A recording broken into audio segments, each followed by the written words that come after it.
The Oshikoto region is the most diversely populated northern region and one of the only 3 regions in Namibia without a coastline or foreign border.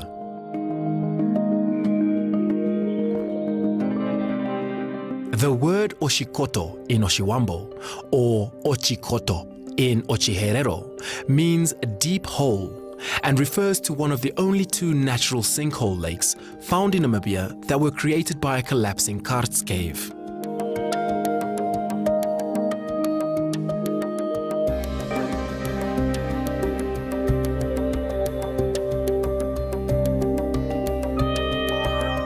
With its diverse cultures, wildlife, and rich variety of vegetation, the Oshikoto region welcomes you.